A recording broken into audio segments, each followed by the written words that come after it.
Olá, meus amigos, muito boa tarde. Nós estamos novamente aqui reunidos para mais uma edição do programa Ame Animais. Os que já conhecem o nosso programa sabem que esse programa ele é dependente da Associação Médico Espírita de São Paulo. É um dos núcleos, né? Núcleo de Medicina Veterinária e Espiritualidade. Já estamos, meus amigos, no 42º programa. O programa de hoje tem número 42. Olha que beleza, né? Então, nós sempre tratamos de assuntos relacionados ao interesse das pessoas que costumam participar desse programa. Agradecemos a presença de todos, né? E cada edição desse nosso programa tem um tema específico e um nome específico. O nosso programa hoje vai se chamar Avanços na Proteção Animal. 2 pontos. Fora o foie gras, não é? O foie gras, se todos lembram, é aquele patê gourmet, que todo mundo acha uma beleza, que é caro. E a gente hoje vai ver aqui a história desse foie gras. Para isso, meus amigos, nós convidamos uma pessoa muito especial. É da área jurídica, ele trabalha, é chamado mesmo de advogado animalista, né, do grupo animalista, porque trabalha na proteção, na defesa dos animais. Então, nós vamos hoje ter um programa muito bom. Eu quero que vocês participem através do chat, fazendo comentários, fazendo perguntas, que a gente vai interagindo com vocês, não é? É meu parceiro de apresentação desse programa, esse rapaz simpático que aparece aí, Vinícius Pérez.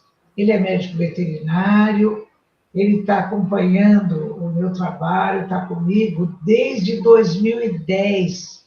De todos aqueles alunos que começaram comigo, lá depois que eu fiz uma palestra lá na USP, ele é o único que se manteve aí, né? Ele faz cuidados paliativos em medicina veterinária, que é uma área também recente, de especialização na medicina veterinária. Então, é um rapaz aí que promete, viu? Então, por isso que ele está junto com a gente aqui para fazer a apresentação do programa. Bem, o nosso convidado de hoje é o Dr. Yuri Fernandes Lima. Eu convido o Vinícius para dar uma boa noite para o pessoal e apresentar o nosso entrevistado de hoje, Hermínio. Irvênia, olha, por isso que é bom a gente ficar perto de gente que bota a nossa moral lá em cima, né? E hoje está junto comigo aqui o Léo, que tá doido para participar também, pelo jeito. Olá, pessoal. Bem-vindas, bem-vindos todos mais uma vez aqui. Uma alegria receber vocês novamente. Como sempre, eu estou muito ansioso para ouvir logo o que o nosso entrevistado tem a falar. E se vocês se lembram e tiveram aqui no mês passado nós recebemos a doutora Mara Massad, que é veterinária, mas que falou dos avanços na medicina veterinária legal. Né? E já deu, então, o tom para essa nossa conversa de hoje, da importância da interdisciplinaridade e da convergência de 2 áreas. Então, quando a gente está falando do assunto do bem-estar animal, a medicina veterinária tem a sua contribuição com a ciência do bem-estar animal, diversas outras áreas vão ter suas contribuições, e hoje a gente está com alguém aqui do direito, né? O Yuri, ele é advogado, é consultor e professor dentro dessa área de direito animal. É a área que ele fez o mestrado, que ele vai contar um pouco para a gente o que ele pesquisou no mestrado dele, e aonde ele está agora finalizando o doutorado. Ele vai contar para a gente também, além de assuntos do dia a dia, a Irvênia falou de aprovação do PL do foie gras, tantas outras coisas. O Yuri também é pós-graduado em meio ambiente e sociedade. Então, Yuri, te recebo aqui com todo o nosso acolhimento e gratidão. Como eu disse já nos bastidores, nesse momento pré-defesa de tese de doutorado, reservou um tempo para estar aqui com a gente, batendo um papo. Bem-vindo, Yuri. Muito obrigado, Vinícius, professor Irvênia, a todas e todos aqui que nos assistem. É um prazer grande estar aqui com vocês, agradeço mais uma vez o convite e vamos lá, vamos conversar sobre direitos dos animais. Isso. Então, Yuri, olha, a gente repete o que eu já disse para você antes de começar o programa. Seja muito bem-vindo. A gente agradece muito a sua disponibilidade. Por quê? Nós temos percebido assim, olha, tem uma porção de situações que, como médicos veterinários, a gente percebe, a gente registra, mas alguém da área jurídica precisa pegar essa informação e levar lá para Brasília, para que seja transformado em PL, em lei, em regimento, seja o que for. Porque se não houver alguém que faça esse link, a nossa atuação fica restrita, não é? Ela não chega à sua finalidade maior, que é regimentar ou estabelecer em leis aquilo que a gente está vendo como uma necessidade básica, como uma demanda da própria sociedade, né? O Yuri vai falar hoje, meus amigos, de vários assuntos, mas o primeiro deles que nos chamou a atenção foi a questão do foie gras, né? Então, é assim, Yuri, eu me lembrei que eu fiz um parecer técnico sobre o foie gras a pedido do Fórum Nacional de Proteção e Defesa Animal, no qual eu sou voluntária há mais de 30 anos. Eu entrei outra vez aqui no meu computador, vi lá na pasta de pareceres, para saber quando é que eu fiz esse parecer. Foi em 2015. Naquela ocasião, Yuri, se você há de se lembrar, em que houve um movimento aqui em São Paulo, em alguns outros lugares do Brasil, para que se parasse com esse procedimento, né? E estava muito bem encaminhado, parece que aqui a prefeito de São Paulo também acolheu o nosso parecer, mas depois o sindicato dos restaurantes, daquela coisa toda, como é que chama isso? Fez Uma um ação de recurso. constitucionalidade. Isso. E aí reverteu tudo, não é? Então, a gente já está acostumado na proteção animal, com rodeio, com vaquejada, com animais, com tudo. A gente faz a proposta, vai indo, está tudo muito bem, de repente entra alguém e por interesses particulares, de emprego, disso, daquilo, acaba revertendo. A gente já está acostumado com isso.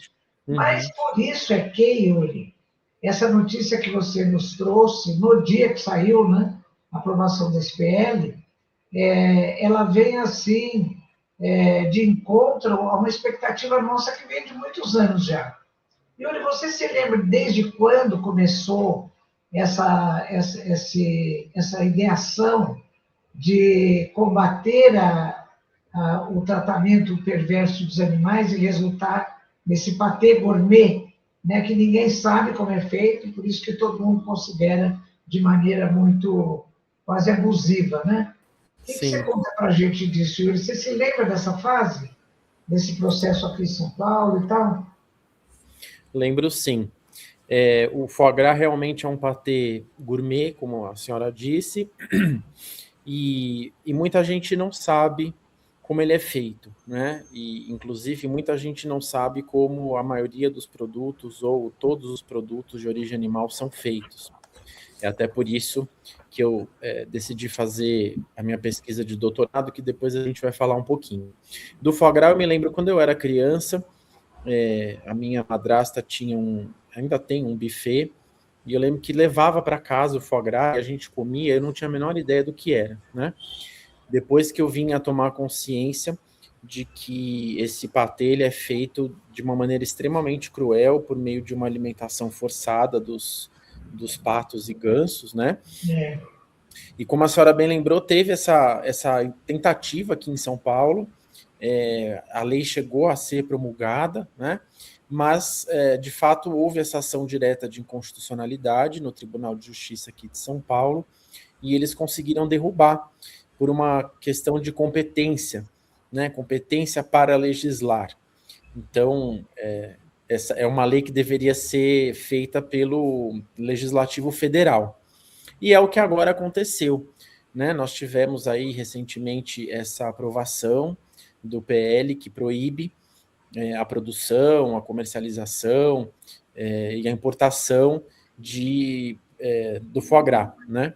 E foi realmente, eu fiquei muito feliz, acho que foi uma vitória muito grande da luta animal, da proteção animal, que há muitos anos vem tentando proibir essa atrocidade, né? E até houve, logo depois, uma tentativa ali dentro do Congresso de voltar atrás, não sei se vocês viram isso, alguns deputados alegaram que o PL não tinha passado por algumas comissões pelas quais deveria passar, e aí já tentaram, logo na sequência, reverter. Felizmente não deu certo. Agora estamos aguardando a sanção, né, pelo presidente da República. As organizações estão fazendo uma pressão lá em Brasília para que ele sancione logo essa lei, né? E aqui no Brasil nós temos somente um lugar que produz o foie gras, que é uma empresa em Santa Catarina. Então nós precisamos avançar, né? Já estamos avançando e precisamos agora que o presidente da República sancione logo essa lei. Eu acho que é um passo muito importante no direito animal, na proteção dos animais, em resposta a essas práticas antigas, mas que são muito cruéis e que a gente precisa dar um basta mesmo. Com certeza. Vini, antes de passar a palavra para você, que o Vinícius deve estar louco para fazer alguma pergunta para você, viu, Yuri? Acho que os ouvintes, muitos não sabem como é produzido o foie gras. A gente está falando foie gras. Primeiro que, olha, meus amigos participantes, foie gras é uma expressão francesa, foie é fígado e gras é fígado gorduroso, né?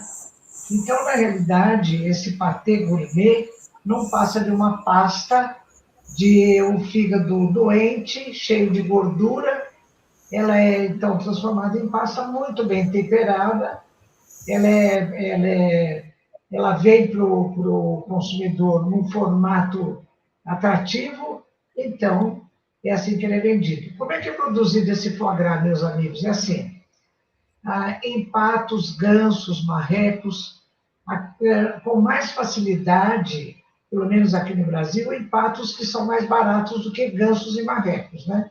Então é assim, no começo, os animais são tratados quando são bem pequenos, soltos, eles têm uma alimentação, mas chega um determinado momento que eles vão para as gaiolas, para o ambiente fechado, e 8 vezes por dia, o funcionário introduz um tubo de mais ou menos 20 até 30 centímetros, vou usar uma expressão bem grosseira, goela abaixo, e esse tubo é introduzido pela garganta diretamente no esôfago, que é um tubo muscular que liga a garganta ao estômago. Então, ali nesse tubo, por esse tubo, o animal é forçado a ingerir uma pasta gordurosa e cheia de aminoácidos que vão fazendo com que haja acúmulo de gordura, acúmulo patológico de gordura no seu fígado. O fígado vai aumentando de volume, vai aumentando, chega a aumentar de 10 a 12 vezes o volume normal. Quando, então, esse fígado já está tão volumoso que está comprimindo os pulmões, a ave quase já não consegue mais respirar, ela é abatida. Matam a ave, e o termo do abate comercial é abate. O pato é abatido, a ave abatida, retira-se aquele fígado e ele vai, então, a esse processo de se transformar numa pasta que é muito bem temperada e depois segue o processo normal, não é? Então, é assim, meus amigos, tem uma pessoa muito conhecida nossa, próxima da nossa família, que um dia ela ouviu falar alguma coisa de foie gras, ela disse, ai, Vini, que absurdo, isso é uma coisa nobre, faz parte de uma refeição, assim, mais sofisticada. Eu fiz essa pergunta para ela, Yuri, você sabe como é produzido o foie gras? Ela disse, não. Eu falei, você se interessa em saber? Eu te mando meu parecer. Ela falou, me manda, me deu o endereço eletrônico dela, eu mandei. Yuri, no dia seguinte, ela me ligou e falou, Irvênia, eu não sabia. Como você disse, né, Yuri, que na sua infância você consumiu foie gras que as pessoas adultas te davam, você não sabia o que era. E ela falou, Irvênia, você me dá licença de repassar o seu parecer para todos os meus amigos que consumem foie gras? Eu falei, pode passar. E pode falar para eles passarem para frente quando quiser, não é? Então, Yuri, olha a importância desse programa e da sua presença aqui para informar os ouvintes do que anda acontecendo com esse produto, esse patê gourmet, que é altamente considerado, não é? Nos meios mais refinados de alimentação, mas que muito pouca gente sabe como é processado, né, como é produzido. Yuri, Vinícius, pode falar para o Yuri o que você quiser agora, que eu sei que você está aflito aí para saber mais alguma coisa, né? Eu estou assim, olhando de uma forma muito importante a gente fazer esse zoom dentro da especificação desse assunto do foie gras, explicando o porquê que esse é um assunto que interessa ao direito ao animal, à questão do bem-estar animal, clarificando como a Elvênia fez para conhecida dela, para todo mundo que está aqui assistindo. Mas eu também estou bastante interessado em voltar a fazer um zoom out e naquilo lá que eu tinha falado da relação entre a veterinária e o direito, e entender assim, como é que o Yuri enxerga, como é que você enxerga, Yuri, essa relação da proteção animal com o direito, da medicina veterinária com o direito, o que te motivou, né, tem tantas áreas no direito, a buscar isso, e aí, de volta, né, assim, como é que você enxerga a aprovação desse PL nesse campo da proteção animal, o que isso representa na tua avaliação para a proteção animal? Eu, em 2006, eu assisti a um documentário chamado Earthlings, Terráqueos, né? A tradução é Terráqueos. E acho que o meu primeiro contato com a realidade da pecuária intensiva, né? Como os animais são criados, são transportados, são abatidos, e aquilo me chocou demais. E eu imediatamente parei de consumir carnes, né? E aí, na época, não se tinha toda a informação que se tem hoje. E na época eu fazia academia, assim, fazia musculação, né? E o meu personal trainer na época falou: não, você não pode parar de comer carne, senão você não vai conseguir fazer a musculação e tal. E eu meio naquela situação ali, e sem também ir procurar mais informações, como eu disse, na época não era como é hoje, né? Hoje em dia no Instagram tem várias pessoas trazendo essas informações, nutricionistas, médicos, e eu cheguei a voltar a comer carne, e aí em 2010 eu parei de novo, e aí foi por volta de 2010, 2011, houve um evento na OAB aqui em São Paulo, em que o professor Laerte Levay estava falando, ele e a promotora Vânia Túlio também, e o tema era rodeios, inclusive, né? E eu fiquei tão maravilhado com as falas deles, sobretudo do Dr. Laerte, que eu comprei o livro dele, que foi o primeiro livro sobre direito animal que eu li. E aí, a partir daquilo, a questão do direito animal e do veganismo começou a fazer parte da minha vida, né? Eu continuei estudando, lendo, enfim, e em 2016 eu iniciei meu mestrado na Universidade Federal da Bahia, que era na época a única que tinha uma linha específica, né, de direito animal.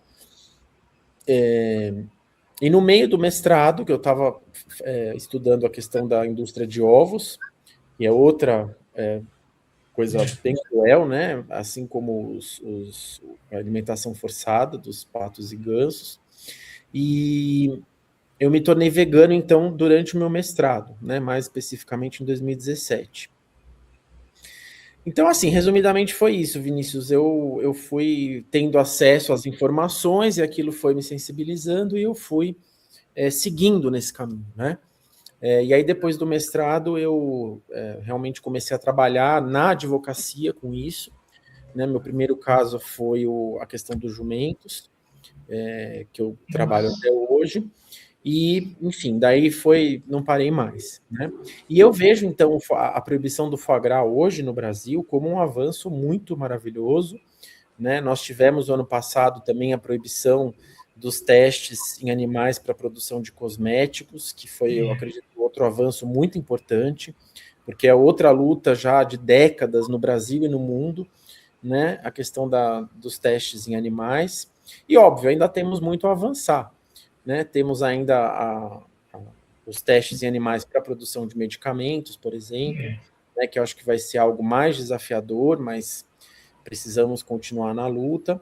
E na Existem questão outros PLs em andamento? Desculpa te cortar, mas nisso que você está falando, você sabe dizer se existem já perspectivas de novas... sobre testes para medicação, Você falou desse, por exemplo, mas de alguma outra coisa, assim. especificamente para proibir testes em animais para produzir medicamentos, eu desconheço, tá? E eu acho que vai ser uma briga de gigantes, né?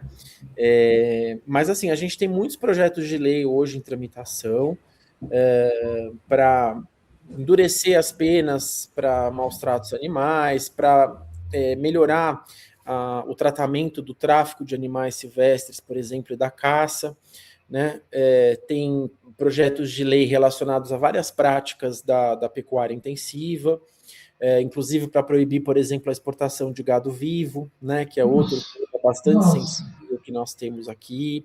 Então, assim, temos vários projetos de lei em tramitação. Temos, inclusive, o projeto de lei para proibir o abate de jumentos no Brasil. Então, a gente tem muita coisa aí interessante. Em andamento. Poxa, Mas que coisa vou boa. para vocês falarem também, porque se deixar, eu falo sem parar aqui até amanhã. Ah, tá bom. Então, você nos permitiu interrompê-lo, né, Vini? Ô, Vini, deixa eu falar uma coisa. O Yuri, você citou o Dr. Laerte Levay. Essa é uma figura icônica no Brasil em termos de proteção e defesa animal. Sim. Eu conheci esse meu grande amigo, enorme amigo, no final da década de 1990, porque o primeiro livro que eu escrevi, que é A Alma dos Animais, eu estava publicando pela editora Mantiqueira. E, na mesma ocasião, ele estava publicando o primeiro livro de direito dos animais e nosso direito sobre eles aqui no Brasil, na editora Mantiqueira também. Aí a gente se encontrou várias vezes na editora, almoçamos juntos e fomos, assim, solidificando uma amizade, um respeito mútuo que é maravilhoso, né?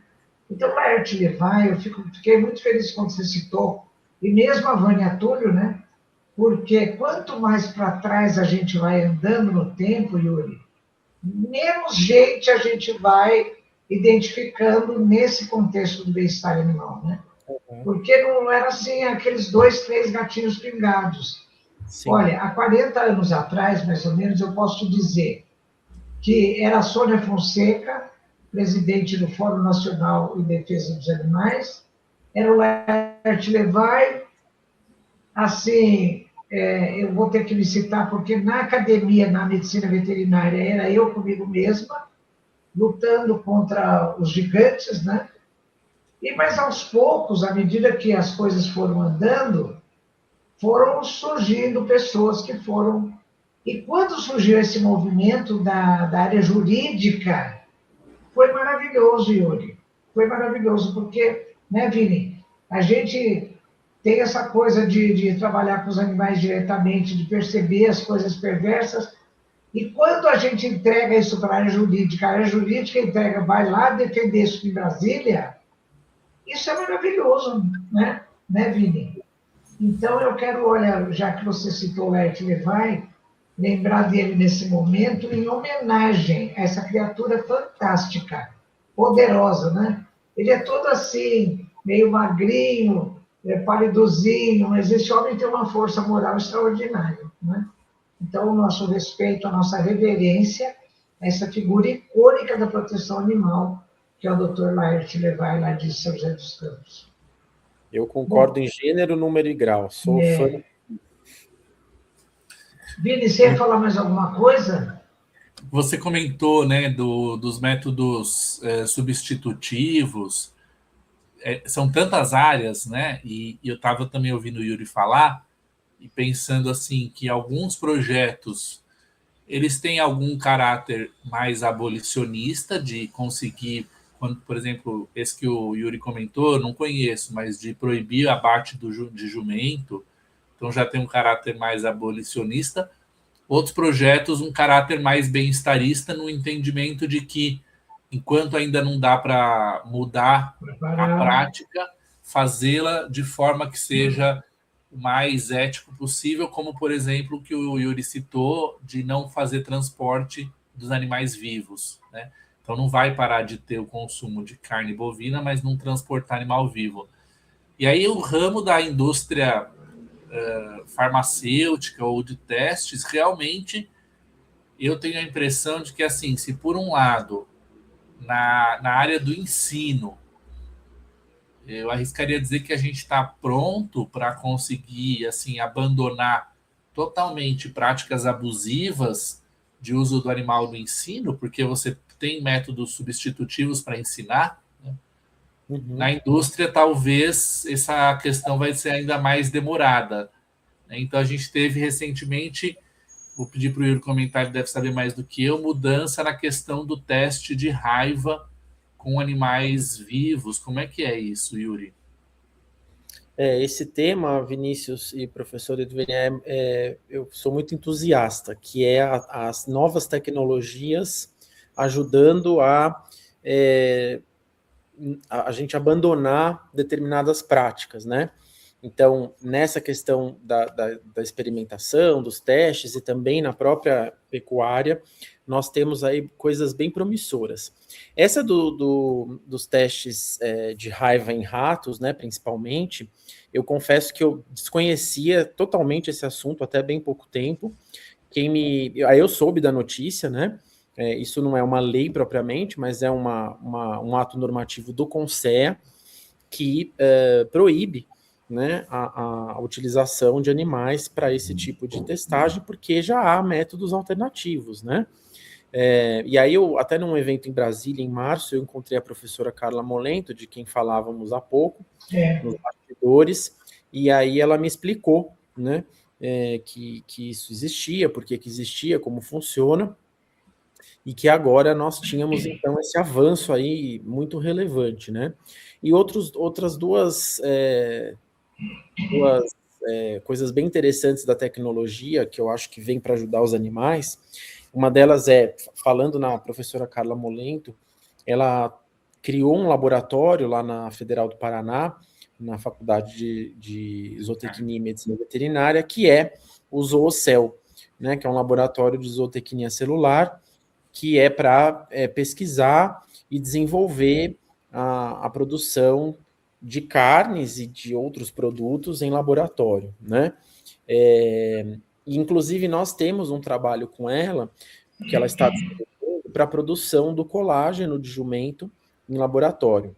Porque, rapidamente aqui, depois posso até aprofundar, o que está acontecendo hoje com jumentos no Brasil e no mundo, que é um verdadeiro extermínio, porque não tem cadeia produtiva, é para atender a uma demanda da medicina tradicional chinesa, que utiliza o colágeno da pele do jumento especificamente para produzir um produto chamado ejal, que é como se fosse uma... Eu sempre associo a uma gelatina de geleia de mocotó. É uma gelatina marrom feita com o colágeno do jumento e que tem aí algumas propriedades não comprovadas cientificamente, mas que a medicina tradicional chinesa acredita serem benéficas aos humanos, né? E aí agora a gente tem a possibilidade de produzir esse colágeno em laboratório por fermentação de precisão, que é a mesma técnica utilizada para produzir insulina, por exemplo, e eu acho que isso vai ser maravilhoso, né? Se a gente conseguir a tempo aí apresentar essa substituição para a China e para o mundo e poupar a vida dos jumentos que ainda existem, né? E a outra coisa muito interessante é a sexagem em ovo da indústria de ovos, que eu não sei se todas que nos assistem sabem, mas os pintinhos machos que nascem na indústria de ovos, eles são descartados. Eles são triturados vivos porque eles não têm nenhuma serventia para a indústria. A indústria precisa das fêmeas que vão ali ser exploradas para a produção de ovos. E aí existe essa tecnologia alternativa, que é maravilhosa, que é a possibilidade de descobrir o sexo ainda dentro do ovo, quando o ser ali está se desenvolvendo, e eliminar o ovo antes do pintinho macho nascer. né? E nós já temos essa tecnologia em alguns países da Europa, alguns estados dos Estados Unidos, e o Brasil tem já a Rayara Orgânicos, que é uma empresa de ovos orgânicos. Ela trouxe essa tecnologia de uma empresa alemã para dar o start aqui no Brasil e até incentivar outros produtores a começarem a fazer isso, né? Então, os métodos alternativos na ciência são muito bem vistos, né? Para a gente eliminando a exploração animal. Vai muito de encontro com uma coisa que a gente sempre fala, que é a busca pelo estabelecimento de uma relação harmônica entre todo mundo no planeta, né? Nós que somos animais e os outros animais também. Então não é sobre quem está certo, quem está errado, quem é superior, quem é inferior. É todo mundo conseguir viver harmonicamente e usando então o desenvolvimento tecnológico e a nossa inteligência, buscar meios de manter o nosso bem-estar e qualidade de vida, mas que não seja às custas de crueldade, né? É verdade. Ô, Yuri, e eu fico muito animado. Eu não conhecia essa técnica de sexagem em ovos. E você veja o que a gente pode perceber aí, que embora o interesse seja comercial, não é? Mas ele tem uma conclusão que favorece o bem-estar animal. A mesma coisa, um fato muito semelhante acontece com a sexagem na produção de bezerros da produção leiteira. Porque, de modo geral, a produção de bezerros machos é em torno de 50%. Nasceu um macho, vai imediatamente para o matadouro, né? Então, desde 2006, o que o pessoal fez? Começou a pesquisar para tentar sexagem do sêmen. Então, o que se descobriu? Que o cromossomo feminino ele tem 0,4% a mais de matéria do que do que o gene masculino. Como é que chama, Vini? A célula, o cromossomo masculino. Então, o sêmen, ele é não, a do gameta masculino e feminino. Então, o sêmen, ele passa numa lâmina que a máquina lê esse peso do cromossomo masculino e do feminino e acaba separando o masculino e deixa a prevalência do gameta feminino, que vai dar o nascimento de bezerro fêmea.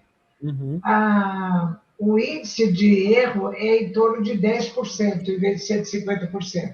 Então, hoje em dia, com o uso, a inseminação artificial das vacas, com o sêmen sexado, que é disponível no comércio, o nascimento de bezerros machos é em torno de 10%. E eles estão trabalhando ainda para diminuir ainda mais essa porcentagem, né? Então, que coisa boa essa mesma proposta, embora com interesse comercial, ela esteja vigorando, favorecendo a vida, né? O descarte menor de pintinhos machos ou de bezerros machos. Isso é uma coisa muito bonita. Eu fiquei Na chocado tecnologia. com a notícia dos jumentos. Eu desconhecia totalmente esse contexto e dei uma busca rápida aqui. Eu achei matérias da BBC e da Globo News falando assim de cerca de 1.200 animais abatidos por semana. E uma matéria da Globo News dizendo que nos últimos 30 anos, 94% da população de jumentos no país foi abatido. Estão acabando com o jumento. Estão acabando. Principalmente matadouros na Bahia, né, Yuri? A Bahia... Matadouros na Bahia. Só antes de falar dos jumentos, eu não sabia da sexagem dos bezerros machos, fiquei feliz aqui também. Né? Desde 2006 está comercializado já. Muito bom. Mais uma tecnologia aí para ajudar os animais, né? Embora com interesses comerciais, como a senhora falou. É verdade. Mas de jumentos, a gente tem, hoje a Bahia que tem os 3 abatedouros com o CIF, né? Com autorização do mapa para exportação. Nossa. E já tem 10 anos que a Bahia vem abatendo jumentos para atender essa demanda chinesa, né? Os jumentos são coletados em todo o Nordeste e levados para a Bahia para abate lá. É uma atividade extrativista, porque não existe cadeia produtiva. A gente até tem um estudo em andamento de um professor da Exalc, no sentido de que é uma atividade de custo proibitiva, né? Porque os jumentos, eles têm, as jumentas têm uma gestação de 13 meses, depois demora mais 4 anos para o jumento estar pronto para o abate. Então, são alguns cálculos aí que são feitos e mostram que é uma atividade de custo proibitiva. Por isso que não tem cadeia produtiva, né? E aí eles fazem o quê? Eles coletam, compram por preços, de ouviu relatos, preços em torno de 10, 20 reais, né? Que os jumentos são vendidos, e casos até de furto. E aí esses animais são aglomerados em fazendas de espera e abatidos nesses 3 abatedouros, né? Da Bahia, né?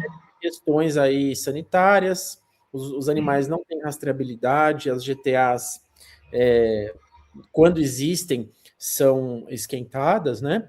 A situação dos animais nas fazendas, eu tive a oportunidade em 2018 de ir numa das fazendas em que tinha sido flagrado, né, a situação dos jumentos, todos sem água, sem comida, sem médico veterinário para dar assistência, sem abrigo de sol e de chuva, muitos animais doentes, agonizando, alguns mortos já.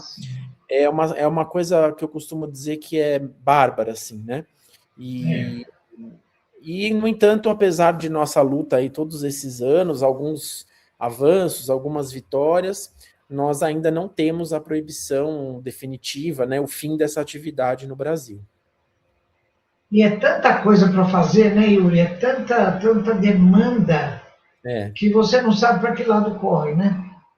Então é isso. Ô, Vini, você me dá só mais um espacinho antes de você falar outra vez, que eu quero contar para o Yuri uma coisa. Olha, quando eu fiz revisão recentemente da nova edição de um dos meus livros sobre os animais, eu fiz revisão da lei do abate humanitário. Que esse adjetivo não tem nada a ver com o substantivo, né? Porque como é que um abate pode ser humanitário? E eu me surpreendi, Willy, quando ainda é vigente no abate humanitário o abate de fêmeas em gestação. Eu posso te dizer que, enquanto eu estava ainda trabalhando na pós-graduação, eu cansei de fazer trabalho em feto de vaca e de búfala de todos os tamanhos, inclusive fetos a termo, já prontos para nascer, porque o abate de fêmeas gestantes ainda é permitido. Então, na legislação do abate humanitário está escrito assim: quando o médico veterinário, que é o fiscal do abate, ele surpreende alguma fêmea em estado avançado de gestação ou recém-parida, que tenha tido parto recentemente, ele pode afastá-la da linha do abate. Eu falei, mas que beleza! Mas aí o texto continua assim: para melhor aproveitamento do animal. Então, o que eu fiz? Eu peguei, passei uma mensagem para o Dr. Laerte Levay e falei, Laerte, como é que pode esse abate humanitário, que não é humanitário, ainda abater fêmeas? Não só o abate propriamente dito, mas fêmeas de gestação. Ele falou, Evênia, mas é assim. Aí, na sequência, eu liguei para um ex-aluno meu que há 30 anos trabalha como médico veterinário na sala de abate. Nossa. Eu falei, Márcio, por que ainda tem esse bendito abate de fêmeas gestantes? Ele falou, professora, porque, primeiro, é difícil num lote de 100 animais que chega da fazenda você identificar fêmeas em gestação. E mesmo que identifique, não tem o que fazer com essa fêmea. Eu falei, você não pode devolver essa fêmea para o fazendeiro? Ele disse, não, porque quando o frigorífico vai lá e retira esse lote de 100 animais para o abate, ele compra os animais.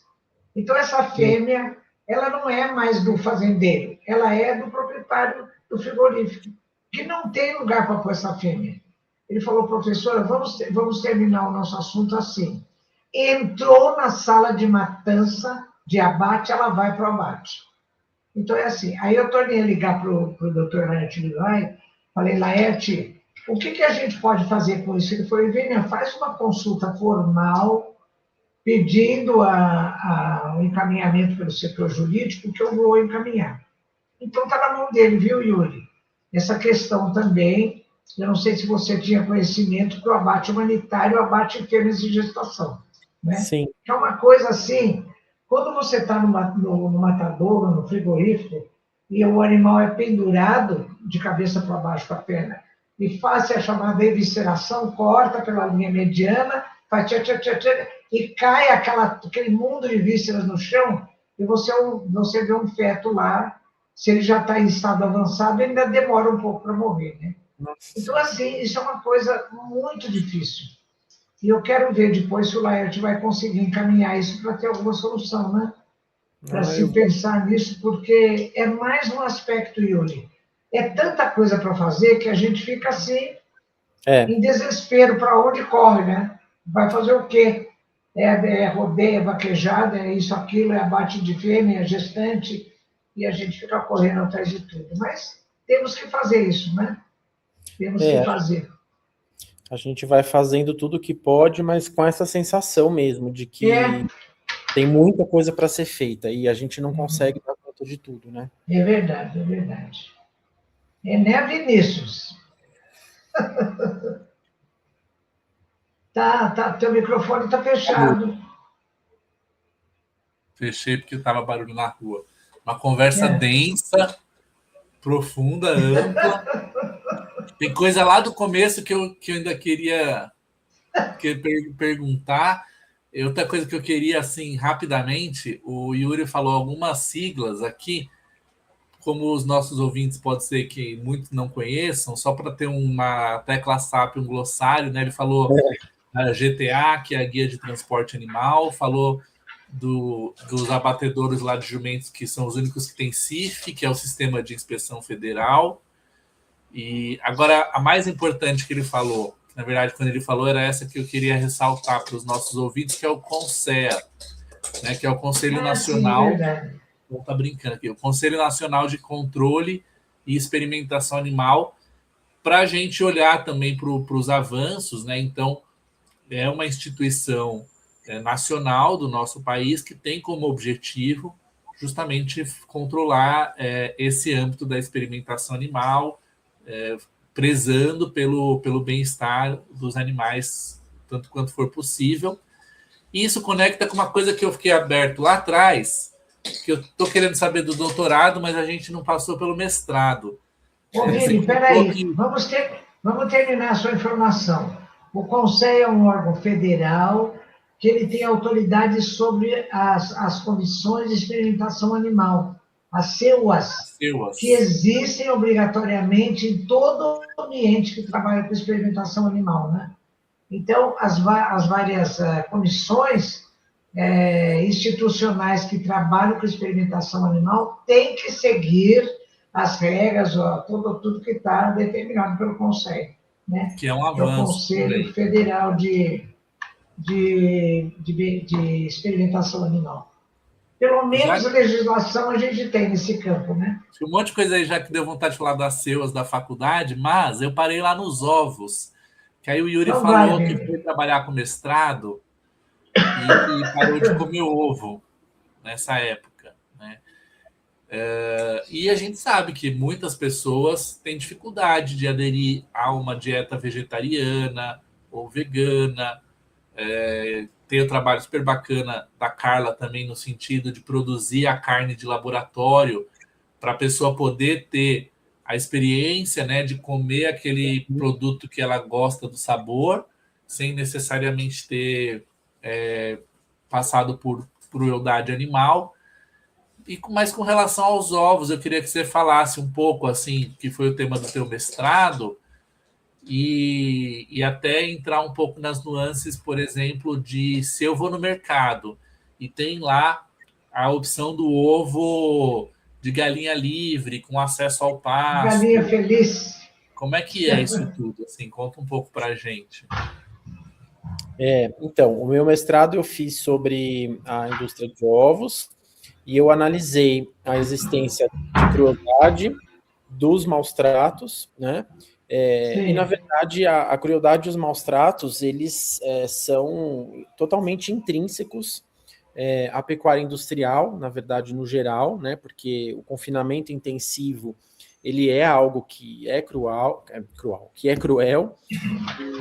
e na indústria de ovos não é diferente, né? Então, a grande parte, a maior parte das galinhas hoje no Brasil, e isso desde o mestrado, né?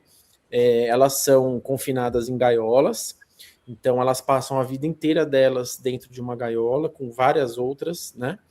Então é algo totalmente artificial, que viola as 5 liberdades, que viola os comportamentos naturais desses animais, né? As galinhas são animais muito inteligentes, e tem uma série de hábitos, né, de comportamentos naturais, como eu disse, como, por exemplo, ciscar, se empolerar, tomar banho de sol, tomar banho de areia, dar pequenas corridas, pequenos voos, e tudo isso é tolhido das galinhas quando elas são enfiadas em uma gaiola para passar o resto das suas vidas, né?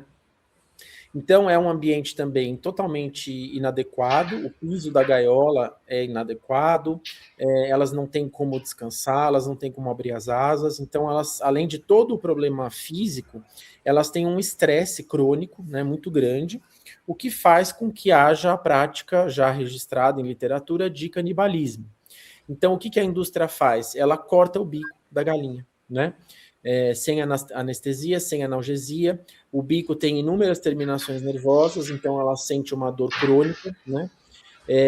Então, assim, são uma série de práticas que são muito cruéis, né? E elas são, até como tem na literatura também, elas são verdadeiras máquinas, né, de botar ovos. E aí, ao fim de 2 anos, mais ou menos, quando ela já não tem mais serventia para a indústria, elas são abatidas, né? Então, muito resumidamente é isso. É isso que está por trás da indústria de ovos, que a maioria das pessoas não sabe, né? E aí, com relação ao que vocês trouxeram também, dessas alternativas, né? Eu até abordei também no mestrado a questão das certificações de bem-estar animal. E, de fato, para quem não consegue deixar de comer o ovo, ou não quer, existe hoje essa alternativa, que são as galinhas criadas livres, né? Livres de gaiola, porque muitas vezes elas são criadas em galpões, sem acesso à área externa, e isso tudo é importante o consumidor saber, né? A galinha feliz e o happy egg, são expressões que eu não gosto, eu acho que elas mascaram a realidade, né?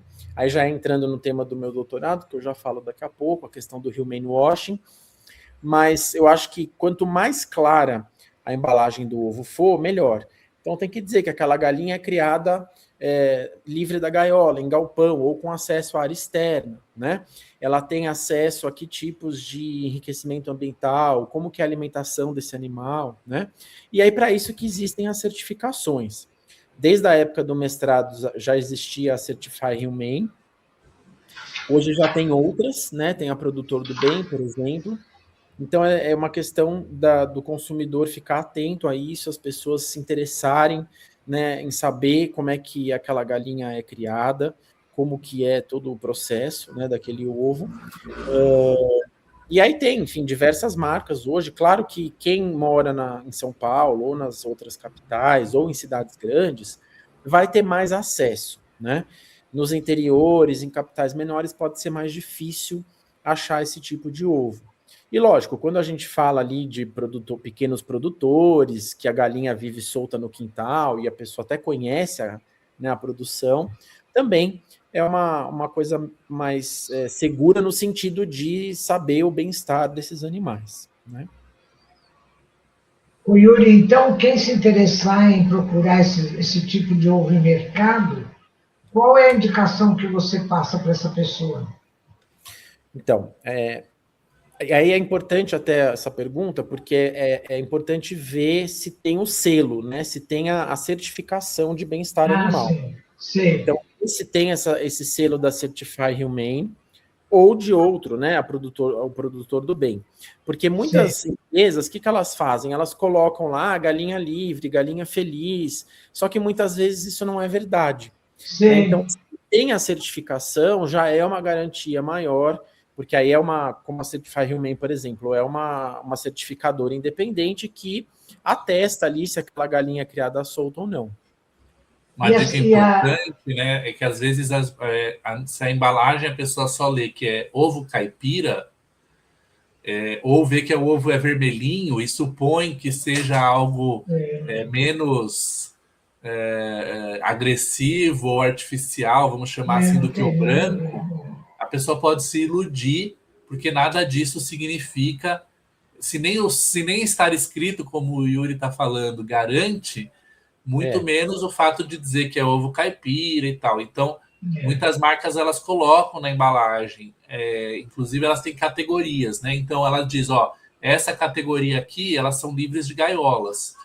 Não significa que tem acesso livre ao pasto, mas não ficam na gaiola, que o Yuri comentou, é uma gaiola que a gente está falando assim, muito pequena, para 2 galinhas conviverem numa gaiola assim, que ela não consegue nem abrir asa. E tem aquelas, então, que tem, Irvênia, como uma dica aí para o pessoal, que tem acesso livre ao pasto. A área livre, né? Sei. Seria acho que o melhor dos mundos, né? É bem importante isso que você falou, Vinícius, rapidamente, porque, de fato, algumas empresas falam que o ovo é caipira, mas não é.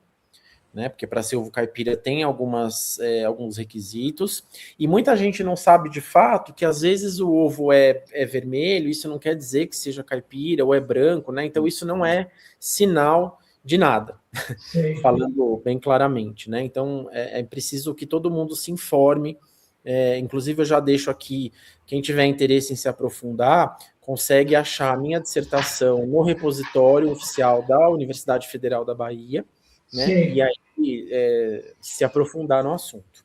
Ai, que bom. O Instagram também tem alguma coisa assim de informação? Tem. Qual que é o Instagram, Yuri? Meu Instagram é @yuri.fernandeslima.9. É um pouco esquisito, mas é o que deu para fazer na época. Ah, tá bom. Olha, pessoal, nós estamos nos últimos 8 minutos finais do programa. Oi, Vini, acho que a gente quer saber como é que está o teu doutorado, né, Vinícius? Qual é o tema que você usou? Como é que você vai defender essa tese logo, né? Fala para nós, então, a respeito do seu doutorado, Yuri, por favor. O meu doutorado é sobre o direito à informação do consumidor de produtos de origem animal. Então, aí eu saí do ovo e fui para tudo, né? E eu defendo... Porque assim como é com os ovos, é com tudo, né? Ninguém sabe como é feito a carne, ninguém sabe que abate o animal, a fêmea grávida, ninguém sabe de onde vem o leite, ninguém sabe nada. Então, o que eu defendo? Que os rótulos das embalagens dos produtos de origem animal tenham essas informações, né? A forma de criação, de transporte, de abate e os impactos socioambientais. Num momento de mudanças climáticas, de tudo que a gente está vendo e discutindo, a gente precisa que as pessoas saibam que, por exemplo, a pecuária aqui no Brasil é a maior responsável pelo desmatamento da floresta amazônica, né? É responsável por poluição de água, por poluição atmosférica, por grande utilização de recursos, né? Então, alguns países do mundo já vêm fazendo um pouco isso, a gente já tem casos na Alemanha, na Suíça, e nós precisamos que isso aconteça aqui no Brasil, porque aí o consumidor vai ter a informação completa e vai poder fazer uma escolha realmente consciente, ética e sustentável. Resumi super aqui meu doutorado por causa do tempo, né? Mas é uma coisa importante mesmo a informação, não é, Yuri? Porque Sim. A pessoa que está disposta a mudar, ela vai se sensibilizar com a informação. Tem pessoas que vai, como se diz, entra por um ouvido e sai pelo outro, né? Mas tem pessoas que estão prontas para mudar o comportamento através da informação, né? Perfeito. E essa é a importância do nosso programa, né, Vinícius? Porque a gente traz aqui pessoas que são especializadas em algum tema de interesse nessa área, e a gente pergunta para as pessoas o que todo mundo quer saber, né? E essa é a importância da sua presença aqui hoje, viu, Yuri? Né? Então, Vini, mais alguma coisa? É uma escolha de livre-arbítrio, né, Irvênia? É uma escolha de livre-arbítrio de cada um, Mas muitas pessoas, na verdade, nem sequer têm a informação e quando descobrem, falam, caramba, se eu soubesse, ou sabendo agora, eu quero cultivar hábitos diferentes, porque não vem de encontro com o que eu quero, né? Como eu quero viver. Exatamente. Exatamente. Até na literatura espírita, Yuri, tem um livro psicografado por Chico Xavier, que é de Casimiro Cunha, chama-se Cartilha da Natureza. E ele tem, assim, uma porção de poesias em homenagem à chuva, à terra fértil, a cada coisa, sabe? Ele tem poesia em relação aos animais, em relação às árvores. Olha, é um livro, assim, maravilhoso. Deixa eu ver se eu identifico ele por aqui. Enquanto o Vinícius fala com você, eu vou ver se eu reconheço ele por aqui. Yuri, eu quero, assim, parabenizar pelo teu trabalho. É um trabalho árduo, porque existe também muito interesse comercial em manter essas práticas, porque elas dão lucro. Né? Uhum. Existe muita resistência comportamental, porque são hábitos. Então, eu imagino que é um trabalho assim muito, muito árduo e que bom que existem pessoas como você, que além de tudo está indo pelo caminho da academia para dar uma sustentação de base sólida para fomentar mudanças reais assim no mundo, né? Então, parabéns pelo teu trabalho, foi um prazer te conhecer mais de perto. Olha aqui a Cartilha da Natureza. Obrigada, Vini. Não sei se está dando para ver. Ah, sim. Cartilha da Natureza é do espírito Casimiro Cunha, que é um autor já, quando encarnado, já era famoso, né? E ele faz, então, psicografia de Chico Xavier. Então, deixa eu ver.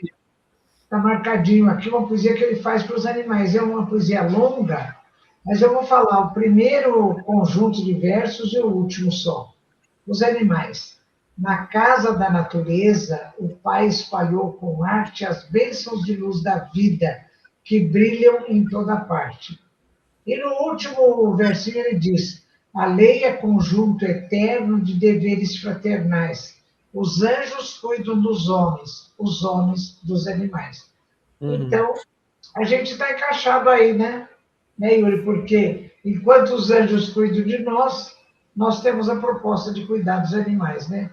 Sim. Isso é uma coisa assim, muito bonita. Eu não conheço esse livro. Obrigado por apresentar. É um livro antigo, Cartilha da Natureza, Casimiro Cunha, que eu, inclusive, sugiro a quem possa interessar, porque é maravilhoso, né? Bem, então, olha, nos 2 últimos minutos aqui, eu deixo a palavra livre para você, Yuri, para você, se quiser transmitir alguma coisa para os nossos participantes, ainda temos aí uns 2 minutos a seu critério, viu? Obrigado. Eu só rapidamente comentar que eu conheço o livro do Ramatiz, o Fisiologia da Alma. Sim. E eu gostei bastante. Eu gosto muito do jeito como ele fala sobre toda essa questão do consumo das carnes, né, dos animais. Acho verdade, ele defende a vida, né? Maravilhoso mesmo. E nesses 2 minutos, só agradecer a vocês dois, ao programa, né, a iniciativa, levar também conhecimento para as pessoas. Eu acho que isso é uma das coisas mais importantes e é uma das minhas lutas, das nossas, né, lutas. É verdade. Eu sempre falo que nós somos sementes e vamos espalhando essas sementes para outras pessoas que vão, espero, levar isso adiante. Eu queria dizer aqui para todo mundo que for assistir que é muito importante a gente ir atrás de informação, ir atrás de conhecimento, né? E para isso a gente tem aí hoje muitos canais, o próprio Instagram que vocês mencionaram, as redes sociais, e hoje a gente consegue nos repositórios das universidades achar grandes trabalhos e artigos acadêmicos também em vários sites. Então busquem, né, o conhecimento, as informações sobre todas essas práticas que envolvem os animais, porque a gente precisa que todo mundo saiba tudo o que acontece. E a mensagem de esperança é que a gente tem muita coisa boa aí acontecendo. É verdade. Então, Yuri, a gente agradece demais a tua presença e nós desejamos que o seu doutorado seja, sim, um dia de muita alegria, né? De gratificação pelo esforço que você está fazendo de levar esse assunto para a academia, e a gente espera que... Aliás, a gente já te dá o abraço de parabéns, né, Vini? Porque Obrigado. com certeza vai tudo muito bem, viu? Então, nesse encerramento do programa, eu agradeço novamente o Yuri, assim, efusivamente, porque a participação dele nesse programa foi muito boa, né, Vini? E trouxe um conteúdo muito importante. Eu agradeço também a assistência técnica do nosso amigo Conrado Santos, da AME São Paulo. Agradeço a própria AME São Paulo, porque é ela que patrocina esse programa. E agradeço principalmente a todos vocês, meus amigos, que têm participado desse programa. E fiquem à vontade ainda, se quiserem, na divulgação do programa, na apresentação do programa, de, através do chat, mandarem comentários, fazerem perguntas, que nós vamos responder, viu? Então, boa tarde, boa noite a todos e até a próxima. Convido para o próximo programa do mês de julho, que será no terceiro sábado do mês, às 16 horas, ou seja, dia 18 de julho, estaremos novamente juntos, né? Yuri, muito obrigado. Vini, você quer falar um tchau? Só despedir e agradecer mais uma vez. Tá bom. Até logo, então, pessoal. Yuri, muito obrigado, viu? Vamos chamar você outras vezes, viu? Estou à disposição. Bom, tá bom, então. Tchau, pessoal. Até mais. Muito obrigado, viu?